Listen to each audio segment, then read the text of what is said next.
नमस्कार, मी राहुल कुलकर्णी. एनडीटीव्ही मध्ये तुमचं स्वागत आहे. थेट जर्मनीमधून हे 4 युवक आपल्याशी जोडले गेलेले आहेत. एक आहे जान्हवी पाटील, दुसरा आहे अभिषेक कुमावत आणि अभिषेकच्याच शेजारी पियुष पारी बसलेला आहे आणि चौथा आहे लोकेश शिंदे. आणि हा व्हिडिओ महाराष्ट्रातल्या घराघरापर्यंत गेला पाहिजे. महाराष्ट्रातल्या प्रत्येक ज्याला स्वतःला नोकरी करायची किंवा उद्योग करायचा आहे अशा तरुण मुलानं आणि त्यांच्या पालकांनी हा व्हिडिओ बघायला हवा. हा व्हिडिओ काय आहे, तर महाराष्ट्रातील रोजगारक्षम युवकांसाठी महाराष्ट्र सरकारने एक आवाहन केलं होतं. बाय द वे, हे महाराष्ट्र सरकारची जाहिरात नाही, ते त्याच्यासाठी सक्षम आहे. तर काय झालंय की महाराष्ट्र शासनानं जर्मनीतल्या बाडेन गुटेनबर्ग या राज्याबरोबर एक सामंजस्याचा करार केलाय आणि एक पथदर्शी प्रकल्प हातात घेतलेला आहे, ज्यामुळं आपल्या राज्यातले जे कुशल तरुण आहेत, जे आता तुमच्या स्क्रीनवरती दिसत आहेत, त्यांना जर्मनीमध्ये रोजगाराची संधी मिळणार आहे. कारण जर्मनीसारख्या देशामध्ये सध्या कुशल मनुष्यबळ मिळत नाही आणि म्हणून जर्मनीतली गरज आणि आपल्याकडे उपलब्ध असलेलं कुशल मनुष्यबळ याला कुठेतरी जोडण्याचा हा प्रयत्न आहे. आता यातलं काय काय होणार आहे ह्या तरुण मुलांना, तर एक आंतरराष्ट्रीय अनुभव त्यांना मिळणार आहे. तो आंतरराष्ट्रीय अनुभव हा तरुणांना जर्मन भाषाही शिकता येईल. जगातील एक अग्रगण्य औद्योगिक राष्ट्र जर्मनीमध्ये काम करण्याची यांना संधी आहे. हा एक संपूर्ण प्रशिक्षणाचा कार्यक्रम आहे, ज्याच्यामध्ये या तरुण मुलाला तांत्रिक कौशल्य आणि जर्मन भाषा याचं व्यापक प्रशिक्षण दिलं जाणार आहे. त्यासाठी एक इन्स्टिट्यूट जर्मनीमधली त्यांनी निश्चित केलेली आणि विविध क्षेत्रामध्ये इथे रोजगाराची संधी आहे, ज्याच्यामध्ये आरोग्य सेवा, आधारतिथ्य, हॉस्पिटॅलिटी, हस्तकला तुम्हाला माहिती आहे आणि विविध सेवा क्षेत्रामध्ये ही संधी आहे. आणि यातनं काय होणार आहे, तर आर्थिक आणि सामाजिक उन्नती हे आपल्या तरुण सहकाऱ्यांची मिळणार आहे. सो आधी जान्हवी, मी हे जे सगळं सांगितलं हे जरा मला जर्मनीमध्ये सांग बरं. जर्मनीमध्ये सर किंवा आता आमचा आता महाराष्ट्रातल्या तरुणांना, ऐक, महाराष्ट्रातल्या तरुणांना तू जर्मनीमध्ये आवाहन कर की तू तिथे काय नेमकं तुला त्यांना वेलकम करायचं की या रे मित्रांनो, इकडे रोजगारांची संधी आहे. सर मी त्यांना हे सांगू इच्छिते आता की सगळ्यात पहिल्यांदा त्यांनी इथे येऊन जर्मन भाषा किंवा तिथून येताना थोडी आपण जर्मन भाषा शिकून इथे यायला पाहिजे. इथे खूप छान आपल्याला इन्व्हायरमेंट आहे, नेचर आहे सगळं, आणि इकडचे लोक पण खूप छान आहेत. आणि इथे आपल्या जर्मनी शिकलीस सरकारने की नाही, आधी मला हे सांग ना, तू काही जर्मनी शिकलीस की नाही, थोडं तरी ट्रेनिंग झालं की नाही तुझं? हो सर, म्हणजे जर्मनीमध्ये लेवल्स असतात. हा. 3 लेवल्स असतात. मग 3 हम्म. लेवल मधलं जे फर्स्ट आहे ना, त्यातलं A1 चा जो पार्ट आहे तो हम्म. आमचा पार्ट झालेला आहे सावंतवाडीमध्ये. ओके. आणि त्यातनं काय शिकलात तुम्ही जर्मनीत, काय नेमकं बोलायचं? तर A1 मध्ये असं असतं की आपल्या नंबर्स असतात, ABCD असतात. हा जो बेसिक पार्ट असतो, म्हणजे आपल्या मराठीमध्ये म्हटलं आपण आई, आराखडे. बाराखडी, हा तो पार्ट आपण A1 मध्ये शिकला जातो. म्हणजे स्वतःबद्दल इंट्रोडक्शन द्यायचं आणि असेल मग ठीक तर आहे ना, तो. मला जान्हवी तू तुझं स्वतःची ओळख मला जर्मन भाषेतनं करून सांग बरं. हो सर, नक्कीच. हम्म. Ich bin Janvi Patil. Ich bin 27 Jahre alt. Ich bin Engineering.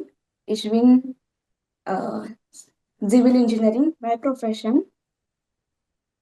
Okay. Abhishek आणि पियुष बारी, तुम्ही दोघंही जर्मनीतनं महाराष्ट्राला तुमची ओळख करून द्या बरं.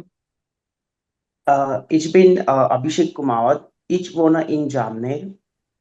Ich bin 28 Jahre alt. आणि Piyush? Ich gilt drei member in my family, Mutter, okay. Vater and me. Piyush? Ich bin Piyush Bari. Ich wohne in Jamner, das ist in Jalgaon. Ähm, Ich bin 26 Jahre alt. Meine Masters in Chemie. Danke. अरे लोकेश, हे फार interesting आहे रे. मला तर काय ओ का ठो कळलं नाही, पण तुम्हाला हे शिकायला किती वेळ लागला लोकेश? दोन. सर याच्या जसं जान्हवीने सांगितलं, A1 मध्ये आम्हाला इथपर्यंत शिकवलं जातं की स्टेशनला काय म्हणतात, थोडं मागे सरक मित्र, थोडस किंचित तुझं मागे हेड स्पेस दे. हा. हा. की स्टेशनला काय म्हणतात, त्याच्यामध्ये ABCD प्लस कोणत्या गोष्टीला काय म्हणतात हे A1 मध्ये येतं. आणि याच्या पुढची जी स्टेप आहे A1 च्या नंतरची, ती आम्हाला जॉब करता करता जर्मनीमध्ये त्याच्यासाठी 2 तास त्यांनी वेळ काढून दिलेला आहे. तर त्याच्यामध्ये पुढची लेवल ही आमची जर्मनीमध्ये होती Fine. भाषा अच्छा, मग शिकण्याची. जान्हवी, मला सांग की ही सगळी प्रक्रिया महाराष्ट्रामध्ये सुरू कशी झाली? तुम्ही कुठे प्रशिक्षण घेतलं? आणि आता हे जे 3 सहकारी तुझे बरोबरचे आहेत, त्या सगळ्यांचं एज्युकेशनल बॅकग्राऊंड काय? जे तुला माहिती आहे, कारण तू कोऑर्डिनेटरची पण भूमिका बजावतेस. हो सर. हम्म, हा जो प्रोजेक्ट आहे आपल्याकडे तो हा सिंधुदुर्गमध्ये आपले जे माननीय केसरकर साहेब आहेत, हे हम्म. जे शिक्षण मंत्री होते या मागच्या ह्याच्यामध्ये, तर त्यांनी हा प्रोजेक्ट आणलेला आहे. एक मिनिट तुला आणि थांबवतो मी. खरं तर हा महाराष्ट्र शासनाचा प्रकल्प होता. तो आधी येस पुण्यात येस सुरू करायचा होता, परंतु पुण्यात वेळ लागतो आहे म्हणून तत्कालीन शिक्षण मंत्री दीपक केसरकरांनी सिंधुदुर्ग सावंतवाडीमध्ये सुरू केला. हे इंटरव्हेन्शन आहे. पुढे बोला आता प्लीज. हो सर. आणि हा जो म्हणजे त्यांनी प्रोटोटाइप केलाय, हा एक पायलट प्रोजेक्ट, हा जो प्रोजेक्ट सक्सेसफुल होईल आपला, त्यानंतर बाकीचे बॅचेस आणि सगळं स्टार्ट होऊन हा प्रोजेक्ट स्टार्ट होणार आहे. आणि ह्या प्रोजेक्टमध्ये आता सावंतवाडी आणि कुडा हे 2 सेंटर्स आहेत आता सीटमध्ये. आणि त्याच्यामध्ये नर्सिंग आहे, ड्रायव्हिंग वाले आहेत, electrical engineer, drivers, construction, logistic, mechanical engineer, असे हे बऱ्याच ट्रेडमधली जी मुलं आहेत, ही तिथे सगळीकडे येऊन म्हणजे कुडाळला, सावंतवाडीमध्ये त्यांचे जे सेंटर्स आहेत, तिथे येऊन प्रशिक्षण घेतात जर्मन भाषेचं. आणि तिथे आम्ही भाषा तो शिकतो. तिथे त्यांनी आमची राहण्याची सोय, म्हणजे जे लांबून आलेले आहेत, जसं की मी आता देवगडवरून आलेले होते. मग त्यांनी तिथे माझ्या राहण्याची आणि जेवणाची सोय ही झालेली होती महाराष्ट्र शासनाकडून आपल्या. आणि नंतर तिथे आम्ही 2-3 महिने आम्ही ट्रेनिंग घेत होतो A1चं. आणि ह्या ट्रेनिंग झाल्याच्या नंतर म्हणजे आमचं इथे आल्यानंतर सुद्धा हे ट्रेनिंग चालूच असणार आहे. म्हणजे मुलांना ज्यावेळी जॉब मिळेल इथे जर्मनीमध्ये, त्याच्यानंतर सुद्धा इथे पण असे पुढचं ट्रेनिंग आहे जर्मन लँग्वेजमध्ये. C2 पर्यंत भाग आहेत. A1, A2, B1, B2 आणि C1, C2. त्याप्रमाणे आता B2 पर्यंत आम्हाला सांगितलेल्या लँग्वेजेस आहे. मग जे आता A2 झाल्याच्या नंतर इथे जेव्हा लोक येतील जर्मनीमध्ये मुलं किंवा A1 झाल्यानंतर, तेव्हा हे पुढचं ट्रेनिंग आहे B1चं, B2चं, हे त्यांचं इथे सुद्धा कंटिन्यू राहणार आहे. कारण की जर्मनीमध्ये सगळ्यात महत्वाची ही गोष्ट आहे की जर्मनीमध्ये जर्मन लँग्वेजला खूप महत्व आहे. म्हणजे इथे खूप लोक इंग्लिश खूप कमी बोलतात आणि ते मोस्टली प्रेफर करतात की जर्मनीमधूनच बोलणं, असं आहे. अच्छा. आणि हा जो येस अभिषेक आणि पियुष, तुमच्या दोघांचं फॅमिली बॅकग्राऊंड, एज्युकेशनल बॅकग्राऊंड आणि तुम्ही ह्या प्रशिक्षण काळ पूर्ण केल्यानंतर 3-4 प्रश्न मी एकत्रित विचारतो, ते लक्षात ठेवा. तुम्हाला त्या प्रशिक्षण काळामध्ये किती पैसे स्टायपंड म्हणून मिळाले आणि आता जर्मनीत गेल्यानंतर बाकीचा सगळा खर्च आणि स्टायपंड कोण देत आहे? अभिषेक आणि पियुष. सर, माझं फॅमिली बॅकग्राऊंड असं आहे. माझे वडील एसटी महामंडळामध्ये होते, ते रिटायर झाले आता. आणि दुसरा विषय असा की आमचं जे प्रशिक्षण आहे जर्मन लँग्वेजचं, ते जामनेरला झालं. आमदार गिरीश भाऊ महाजन यांच्या नेतृत्वाखाली आम्ही ते प्रशिक्षण सगळं आम्ही पूर्ण केलं. आणि त्याच्यानंतर आम्हाला जो स्टायपेंडचा तुम्ही जे विचारलं, स्टायपेंड तुम्हाला काय मिळालं असं, तर आम्हाला 10,000 रुपये त्या ठिकाणी महिन्याला मिळायचे. आणि 3 महिने आमचं जे प्रशिक्षण होतं ते लँग्वेजचं चाललेलं होतं. त्याच्यानंतर इथे आल्यानंतर आम्हाला असं सांगितलं होतं की तुम्हाला इथं पगार देण्यात येईल. तुम्ही जे ऍडमिनिस्ट्रेशन वगैरे जे करणार आहात, त्याची तुम्हाला सॅलरी प्रोव्हाइड करण्यात येईल. तर आम्हाला सॅलरी पण दिली सर त्यांनी. ओके, तुझं एज्युकेशनल बॅकग्राऊंड किती आहे आणि तुला काय सॅलरी मिळते आता तिथे? माझं MBA फायनान्स झालंय सर. नाशिक मधून शिकलेलो आहे मी. आणि मला आता 3.5 लाख रुपये सॅलरी दिली त्यांनी. 3,500 रुपये? 3.5 लाख रुपये. 3.5 लाख रुपये पर मंथ? हो. ओके. पियुष, तुझं काय फॅमिली बॅकग्राऊंड, तुझं एज्युकेशनल बॅकग्राऊंड आणि तू तिथे प्रशिक्षणात तुला सारखाच मला वाटतं 10,000 स्टायपंड मिळाला असेल, तर तू प्रश्न वगळून सोड. आता तुला इथे किती सॅलरी मिळते? तेही 3 लाख रुपये असेल तर तोही प्रश्न वगळू आपण. सर, मला इथे 3.5 लाख रुपये सॅलरी मिळते आणि माझं मास्टर्स झालंय केमिस्ट्रीमध्ये. आणि आमचं प्रशिक्षण सोबतच सुरुवात झालेलं होतं. आणि स्टायपेंड वगैरे पण आम्हाला सेम 10,000च मिळालेली. तुझं फॅमिली बॅकग्राऊंड काय? तू कुठे कॉलेज केलंस? तुझं मास्टर कुठे केलंस तू? माझं फॅमिली बॅकग्राऊंड, माझे वडील जे ते गिरीश भाऊ महाजनांचे त्यांच्याकडे काम करायचे पर्सनल असिस्टंट म्हणून. आणि माझं कॉलेज जामनेर मधून झालेलं आहे. आणि माझं मास्टर्स युनिव्हर्सिटी मधून झालेलं आहे, नॉर्थ महाराष्ट्र युनिव्हर्सिटी मधून. ओके. तू केमिकल इंजिनियर आहेस का? नाही, केमिस्ट्री झालेलं आहे, अनालिटिकल केमिस्ट्री. Okay, fine. आणि लोकेश, तुझं काय फॅमिली बॅकग्राऊंड, तुझं एज्युकेशनल बॅकग्राऊंड? माझं BSc इन ऍग्रिकल्चर माझं झालंय येवल्यामधून. BSc agriculture Yeola. हो. ओके. की माझ्या फॅमिलीमधून माझे वडील फार्मर आहेत. प्लस आमचं कॉम्प्लेक्स आहे जामनेरमध्ये. ओके. आणि तुला तिथे आता सॅलरी म्हणून किती मिळतात पैसे? मला जर युरोमध्ये जर सांगायचं म्हटलं तर 3,600 युरो म्हणजेच आपल्या इंडियन रुपीज मध्ये 3,50,000 एवढी सॅलरी आहे. ओके. आता जान्हवी, मला तू सांग, तुझं पण फॅमिली बॅकग्राऊंड, एज्युकेशनल बॅकग्राऊंड काय? आणि मग मी तुला थोडे वेगळे प्रश्न विचारतो. मी सिव्हिल इंजिनिअरिंग आहे. कम्प्लीट हम्म. झालंय माझं सिव्हिल इंजिनिअरिंग. आणि माझे पप्पा हॉटेल आहे आमचं देवगडमध्ये. फाईन. आणि तुला पण तिथे आता सिव्हिल इंजिनियर म्हणून सारखाच स्टायपेंड मिळतो जसं त्यांना मिळतो ते? हो सर. 3.5 लाखच. Yes sir. आता मला सांग, पहिल्या बॅच मध्ये तुम्ही फक्त 4च मुलं तिथे गेलेले आहात. पहिल्या बॅच मध्ये एकूण किती मुलं होती की जी प्रशिक्षण घेऊन जर्मनीत येणार होती? त्यापैकी नेमकी किती पोहोचली आहेत? कोणत्या कोणत्या शहरामध्ये आहेत? किती जर पोहोचणं बाकी आहे? Okay sir. सर आता ह्या प्रोजेक्टमध्ये फर्स्ट जी बॅच असणार आहे ती 117 मुलं येणार आहे तिथे. ओके. आणि त्यातले 27 लोकांची आम्ही आता 14 जण इथे आलेलो आहोत. 27 लोक आहेत, आपले स्टुडंट्स आहेत. त्यांचे व्हिसा प्रोसेसिंग कम्प्लीट झालेलं आहे. त्यांचं म्हणजे व्हेरिफिकेशनचा जो पार्ट आहे त्यांचा विजाचा तो कम्प्लीट झालेला आहे. आता त्याच्यानंतर अदरच्या लोकांचे अपॉइंटमेंट्स, त्यांचा डॉक्युमेंटेशनचा पार्ट आता सध्या चालू आहे. ओके. आणि तुम्ही चौघही एकाच शहरात आहात का सध्या? हो सर. स्टुटगार्टमध्ये आहोत आम्ही आता. कुठल्या शहरामध्ये आहात तुम्ही आता? स्टुटगार्टमध्ये आहोत. स्टुटगार्टमध्ये आहात. ओके.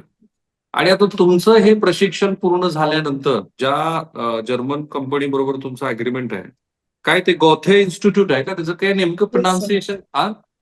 गोयथे okay institute. ना? ओके. तर ज्या जर्मन संस्थेबरोबर तुमचं अग्रीमेंट आहे सरकारचं, ते जर्मन भाषा शिकण्यासाठीच आहे, बरोबर? गोथे इन्स्टिट्यूट बरोबर. हो. आणि जर्मनीमध्ये तुम्हाला व्यवसायाच्या ज्या संधी आहेत त्या कोण देणार आहे? सर त्या दोन्ही पण गोष्टी अटॅच आहेत त्याच्यामध्ये. म्हणजे जर्मन लँग्वेज पण शिकवणार आहेत आणि त्याच्यानंतर ते जे रोजगार उपलब्ध करून देणार आहेत ना, त्या सुद्धा गोष्टी गव्हर्नमेंट कडूनच होणार आहेत. फाईन. आणि मग अभिषेक आणि पियुष, तुम्ही तिथे आल्यापासनं आपल्याला ज्या काही तुम्हाला स्वतःच्या कल्पना असतील ना, की मला हा व्यवसाय करायचा किंवा ही नोकरी करायची आहे, तर त्या दृष्टीनं गोथे इन्स्टिट्यूट किंवा जर्मन सरकारकडनं काही अप्रोच झालाय तुमच्याशी, की अजून तुमचं प्रशिक्षणच असणार आहे? सर, अजून आमचं प्रशिक्षणच असणार आहे आणि जॉईन केल्यानंतर इथे जर्मनीत महाराष्ट्र शासनाचे जे कोऑर्डिनेटर आहेत, ओंकार कलवडे सर म्हणून आहेत. तर त्यांच्या थ्रूच आम्ही सगळी जॉईनिंगची प्रोसिजर करणार आहोत. आणि त्याच्यानंतर असं आहे की जॉईनिंग केल्यानंतर आपल्याला जसं 8 तासाची ड्युटी असेल, तर त्याच्यातून आम्हाला 2 तास लँग्वेज शिकण्यासाठी मिळणार आहेत. हां. आणि बस असा विषय आहे. राईट. आणि पियुष, तुला काय एक्सपेक्टेड जॉब आहे तुझं? तर माझं तर केमिस्ट्री झालेलं आहे. मी ऑलरेडी फार्मामध्ये जॉब केलेला आहे 1 वर्ष. तर मी फार्मामध्येच लागेल असं आहे. आता इकडच्या गव्हर्नमेंट सोबत तसं बोलणं होईल सरांसोबत. आमचे कोऑर्डिनेटर आहे ओंकार कलवाडे सर, आणि ते सांगतील आम्हाला कसं करायचं काय वगैरे सर. ओके. अच्छा लोकेश, तू जेव्हा तिथे जर्मनीमध्ये पोहोचला, मला माहित नाही आता किती दिवस झालेले आहेत, तेव्हा तू तिथली थोडीशी बाहेर पडलाच असशील ना, की सोसायटी बघितली असशील, तिथले डिपार्टमेंटल स्टोअर्स बघितले असतील, तिथलं वातावरण कसं आहे, जे आता महाराष्ट्रातले तरुण मुलं तुझा हा व्हिडिओ बघतायत? याच्यामध्ये सर सर्वात मोठा अनुभव माझा होता की इथलं ट्रान्सपोर्टेशन समजायचं. कारण की भाषा वेगळे, कोणत्या स्टेशनहून कुठे जायचं, कुठून कोणती ट्रेन पकडायची, हा खूप मोठा विषय होता. बट एक 4-5 दिवस सलग ट्रान्सपोर्ट यूज करून करून आता ते आम्हाला पूर्णपणे कळालेलं आहे. म्हणजे इथे कोणी येणारे जे आमचे मित्र आहेत ते पुढे येतील, तर त्यांना मी ते समजावून सांगू शकतो की ट्रान्सपोर्ट इथे किती सोपं आहे. आणि वातावरणात जर म्हणायचं म्हटलं तर इथे आता 5 डिग्री सेल्सिअस इतकं थंड हवामान आहे. तर त्या हिशोबाने येणारी जी मुलं आहेत, तर त्यांनी इकडे येताना त्या हिशोबाने पॅकिंग वगैरे तयारी करावी. अच्छा जान्हवी, मुली सगळ्या क्षेत्रात पुढे आहे, मला काही डिस्क्रिमिनेशन करायचं नाही, पण मुलगी म्हणून काही वेगळी अडचण तुम्हाला वाटते का? आणि ती जी पहिली 117 मुलांची बॅच आहे, त्याच्यामध्ये मुली किती आहेत? आणि हा जो प्रश्न मी लोकेशला विचारला की वातावरण वगैरे कसं आहे, टेम्परेचर कसं आहे? सर ह्याच्यामध्ये सांगायचं झालं तर कुडाळच्या मधून 36 मुली आहेत आणि सावंतवाडीच्या ह्याच्यामधून आता 5 मुली येणार आहेत आपल्या इथे. अशाच म्हणजे हा आता पहिला जो प्रोजेक्ट आहे ह्याच्यामधून आता एवढ्या मुली येणार आहेत आपल्या इथे. आणि वातावरण तर इथे थंड आहे, म्हणजे आता डिसेंबरचा मंथ इथे जास्त वातावरण असतं थंड प्रमाणात आणि स्नोफॉल असतो, लिटल बिट रेन पण असतो इथे.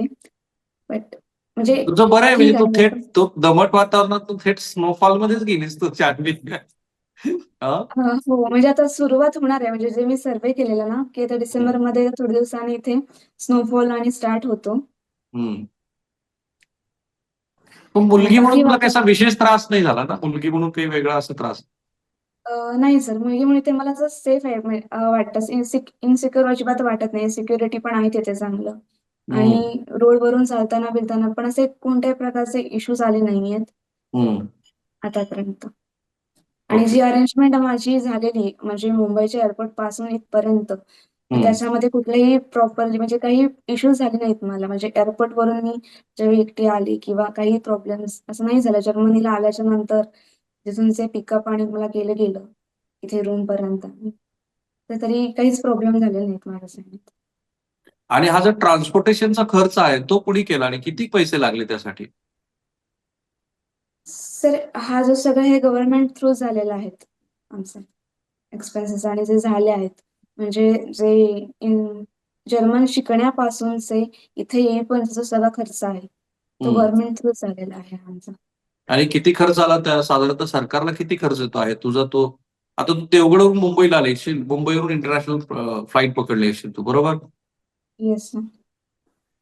तो किती खर्च येतोय कोणाला माहितीये? साधारणपणे जर्मनीत पोहोचायचा सरकारला किती खर्च येतो? Yes sir. किती आहे? सर बोल. या सीझन मध्ये डिसेंबरच्या सीझन मध्ये तिकीट चेक करायचे म्हटले तर 40,000 रुपये एक साईडने लागतात. तर येऊन जाऊन डिपेंड्स म्हणजे 1 लाख पर्यंत येऊन जाऊन हे, कारण की इथे येताना दोघं बाजूची तिकीट बुक करायला लागतात. अच्छा. तर तसं त्याच्यामध्ये जर्मनीचं ते आहेच. 1,20,000 फ्लाईट सीट पाहिजे. अभिषेक आणि पियुष आई वडील म्हणाले नाहीत का, अरे बाबा इथंच बरं आहे, जरा भारतातच राहू, जरा इथल्या इथंच बघ काय नोकरी मिळते का? तसं तर काही विषय आला नाही सर, कारण पूर्ण तयारी चालू होती 4-5 महिन्यापासून जर्मन लँग्वेज शिकणं किंवा या ठिकाणी येणं, आणि तो उत्साह होता, त्यामुळे तसा काही विषय आलाच नाही सर.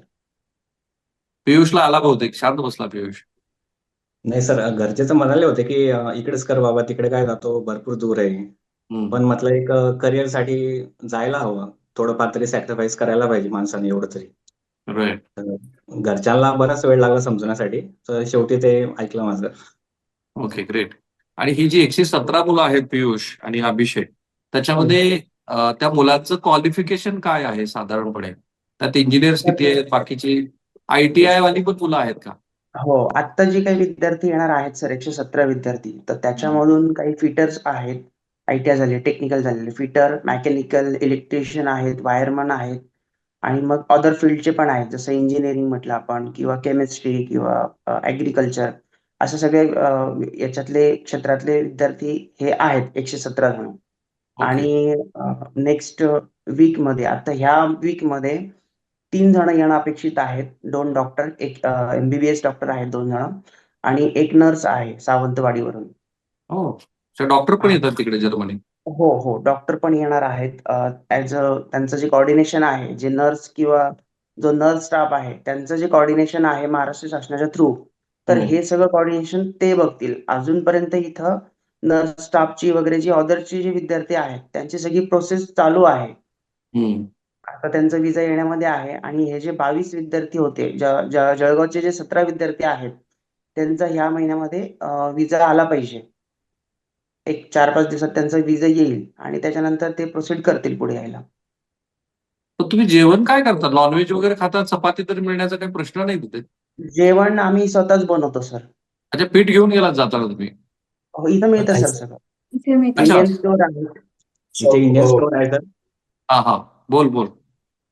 आणि हो इंडियन लोकेश. स्टोअरमध्ये आपल्याकडचं ग्रोसरी वगैरे सगळं मिळतं इथं. हम्म. त्याच्यामुळे जास्त करून इंडियन लोक आपल्या इंडियन स्टोअरमध्ये जाणं प्रेफर करतात. अं, आणि नॉनव्हेज वगैरे तर इकडं भेटतंच कंपल्सरी. आणि मग जामनेरची तुलना करता तिथे किती महागाई आहे? तर महागाई म्हणतात तर इथे भरपूर महागाई आहे. पण हम्म. तसं यांचं युरोमध्ये कन्व्हर्जन केलं तर आता मी रुपीजमध्ये कन्व्हर्जन करून सांगतो की 1 किलो टमाटे इथे आपल्याकडे 30-40 रुपयाला भेटतात, तर इथे 200-250 रुपयाला भेटतात. एवढंच तर. तर मी तुम्हाला हा प्रश्न का विचारला लोकेश, की तुम्ही जी एक्सपेक्टेड सॅलरी आहे तुमची, ती सॅलरी पूर्ण महिनाभर खर्च करून लोकेश, नंतर तुम्ही घरी किती पैसे पाठवणार ह्याचे कॅल्क्युलेशन तुमच्या डोक्यात असेलच ना? हो सर, ऍक्च्युली ज्यावेळेस आम्हाला हे ऑफर झाला, हा जो पगार आमचा, त्यावेळेस आम्ही आमच्या बऱ्याच जे जर्मनीमध्ये जे रिलेटिव्ह ओळखीचे वगैरे जे राहतात त्यांना पण हाच प्रश्न विचारलेला.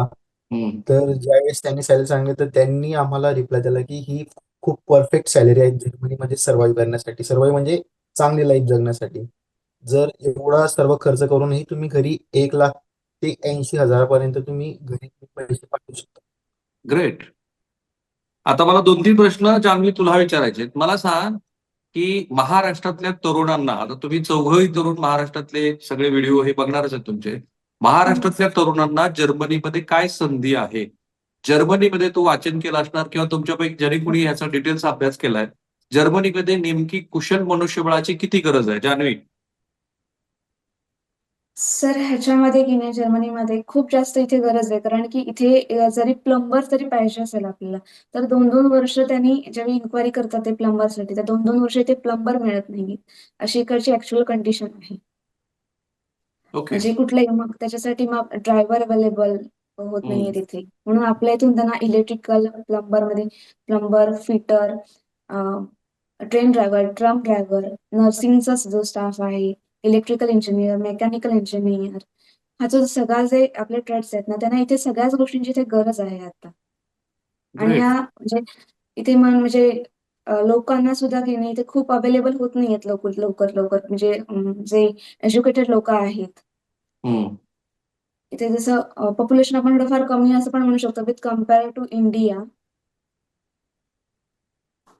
प्रति चौरस जरी कसं किलोमीटरची डेन्सिटी सगळ्यांना कमी आहे पॉप्युलेशनची, ते बरोबर आहे. मिडल ईस्टमध्ये तरुण मुलींना विशेषतः नर्सिंग स्टाफला खूप जास्त संधी आहे. केरळ आणि इतर राज्यातल्या खूप मुली तिकडे आहेत. मुलींना स्पेसिफिकली जर्मनीमध्ये कुठे संधी वाटते तुला?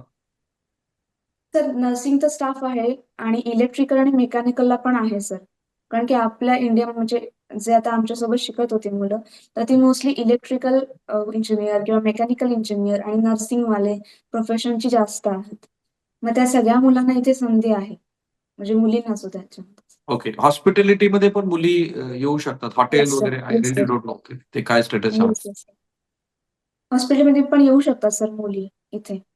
आता तू कोऑर्डिनेशन करतेस म्हणून मॅक्सिमम सॅलरी भारतीय लोक तिथे मोस्टली, तर मी जेवढे काही जर्मनीत लोकांशी बोलतो तर मोस्टली इंजिनियर्स आहेत. राईट. Yes sir. पण तिथे मॅक्सिमम सॅलरी ह्या तरुण मुलांना की जी तशी ITI वगैरे करून आलेली आहेत, त्यांना मिनिमम तर स्टायपंड कळलं, पण मॅक्सिमम पर्यंत ते किती जाऊ शकतात? Are you aware about this anybody? Yes sir. सांग मला. सर मॅक्सिमम त्यांना आता जे स्टार्टिंग त्यांना बेस जो दिलेला आहे, जसं फिटर, ITI वाले जे ITI होल्डरचे विद्यार्थी आहेत, तर त्यांना 2800 युरो असा त्यांना स्टायपेंड स्टार्टिंगला दिलेला आहे. जी सॅलरी असणार आहे त्यांची 2800 युरो असणार आहे. त्याच्यातून पण जे इथं राहण्याचं अकोमोडेशन वगैरे जे आहे, तर ते सगळं त्यांचा खर्च करून ते साधारणतः घरी 60,000 ते 70,000 रुपये ते पाठवू शकतील, असं त्यांची अरेंजमेंट आहे. आणि तुम्ही मागचे आता प्रश्न विचारला त्याच्या की इथं कसे कामगार लागतायत आपल्याला, कसे काय-काय काम आहेत बा इथं. तर त्याचं एक असं की जर आपल्याला सोलार बसवायचं असलं आपल्या घरावरती, तर आपण कसं इंडियामध्ये जातो आणि पेमेंट करून लगेच दुसऱ्या-तिसऱ्या दिवशीचं काम चालू होतं आपलं, बरोबर? तर इथे सोलार इन्स्टॉलेशन करण्यासाठी सोलारच्या प्लेट्स वगैरे ते येऊन जातात. पण इन्स्टॉलेशन करण्यासाठी 6-6 महिने वेट करावा लागतो. एवढी या ठिकाणी गरज आहे जॉबची. तुझं काय मत आहे पियुष? सर जॉबची तर सेम कंडिशन आहे सर. सगळ्या ठिकाणी माणसांची कमी असल्यामुळे आपल्याला 2-2, 3-3 महिन्याचा वेट द्यावा लागतो. हॉस्पिटलमध्ये जर गेलं तर कमीत कमी 1 ते 2 महिन्यासाठी तुम्हाला वेट करावं लागतं. जसं आपल्याकडे हॉस्पिटलमध्ये गेले की लगेच ट्रीटमेंट होते, तसं इथे नसतं. 1-2 महिने वेट केल्यानंतर प्रत्येक ठिकाणी same condition. Great. By the way, तुम्हा चौघांसाठी आपली ही काही गव्हर्नमेंटची जाहिरात नाहीये. गव्हर्नमेंटच्या ह्या चांगल्या कार्यक्रमाचं कौतुक पण नाहीये आणि उगीच क्रिटिसाइज पण करायचं नाहीये. तर आता महाराष्ट्रातले जे तरुण मुलं जे येऊ इच्छित आहेत तुमचा हा व्हिडिओ बघून, तर जान्हवी मला सांग की अजूनही या कार्यक्रमामध्ये काही त्रुटी आहेत तुला असं वाटतं का? एक, आणि महाराष्ट्रातल्या तरुण मुलांनी काय करायला हवं? लोकेश, तुला असं वाटतं की मुलांनी या कार्यक्रमामध्ये सहभागी घेण्याच्या दृष्टीनं काय करायला हवं?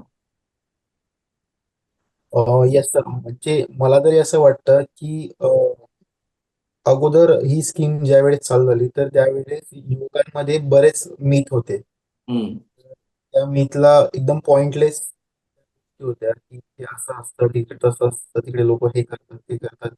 पण ज्यावेळेस आम्ही आमच्या परिसरातले लोक आहेत त्यांना विचारलं की इथला अनुभव कसा आहे, आणि आम्ही आता इथे आम्हाला जवळपास 1 महिना इथे झालेला आहे, तर आम्हाला कोणत्याही प्रकारचे इथे कोणतीच अडचण नाही आलेली. आणि जे आमच्या राहण्याचं वगैरे इथे सगळ्या सोयी सुविधांनी फ्लॅट मिळतात. आणि ट्रान्सपोर्टेशन म्हणजे 24 तास आहे. ग्रेट. जान्हवी? आणि सर याच्यात पण एक, ज्या वेळेस आम्ही इथे येणार होतो जामखेडमधून स्किल्ड लेबर पकडून स्किल्ड वर्कर्स पकडून आम्ही 27 पाठवले. तर त्याच्यामध्ये ज्या वेळेस आम्हाला अप्रोच केलं होतं नामदार गिरीश महाजन साहेबांनी, तर त्यांनी आम्हाला आश्वासन दिलं होतं की तुम्हाला काही अडचण आली तरी मी इथे बसलेला आहे, मला केव्हाही फोन करा. ठीक तर ठीक आहे जान्हवी, तो याच्यामध्ये काही तुला अडचणी वाटतात? त्रुटी आहेत अजून काही शिल्लक ज्या दूर करायला हव्यात महाराष्ट्र सरकारने? सर अजूनपर्यंत त्याची कुठली गोष्ट नाही म्हणजे आली नाही लक्षात आमच्या.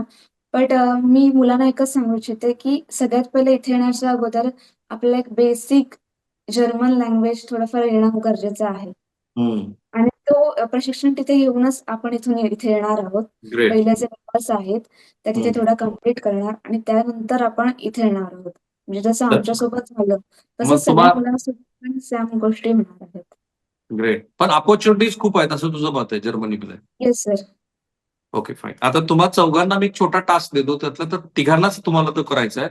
तुम्ही तुमचा मोबाईल फोन हातामध्ये घ्या, बाहेर तुमचा कॅमेरा फ्लिप करा आणि मला बाहेरचं वातावरण दाखवा. अट एकच आहे, तुमच्या ह्या सुंदर अशा जर्मनीत आपल्या तरुण मुलांना सांगा की हे तुम्ही काय दाखवताय बाहेरचं दृश्य, मोडक्या तोडक्या. I know you are on a first level. Okay, go ahead. तर तुम्ही हे चौघही जण एकाच वेळेला उठा, तिघजण बाहेरचं दृश्य आम्हाला दाखवा. फ्लिप करायला लागेल तुम्हाला कॅमेरा, त्यात फ्लिप ऑप्शन आहे. सर इथे बिल्डिंग्स सगळे अपार्टमेंट्स आहेत इथे आणि ह्यांचं प्रत्येक अपार्टमेंटला त्यांचं फिक्स चुकलीस पार्किंग तू, असतं. तुला मी जर्मनीमध्ये सांगितलं होतं.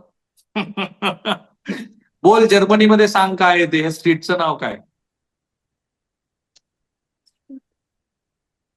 फाईन. लोकेश, अभिषेक, तुमची बाहेरचे दृश्य दाखवा आम्हाला. चौघाचे कॅमेरा तसेच ठेव. हा, येस सर, इथं ही कॅमेरा अडवा.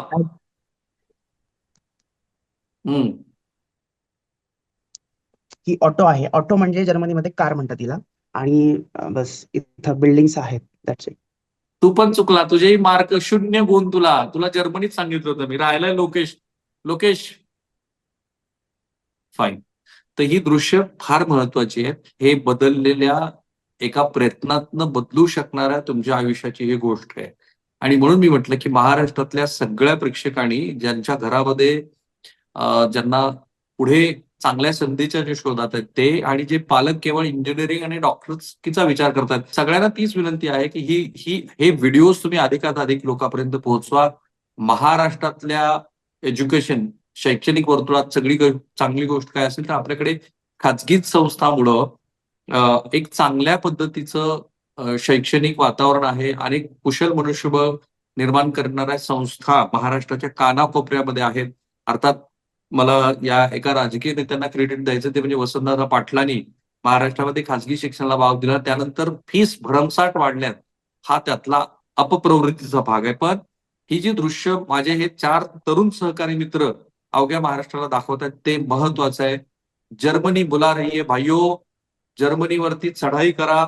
जर्मनीसह स्कॅन्डिनेव्हियन जे राष्ट्र आहेत, जे पाश्चिमात्य राष्ट्र आहेत, जिथे बर्फ जास्त पडतो, अशा राष्ट्रातलं कुशल मनुष्यबळ कमी आहे आणि भारताला, महाराष्ट्राला ती संधी आहे.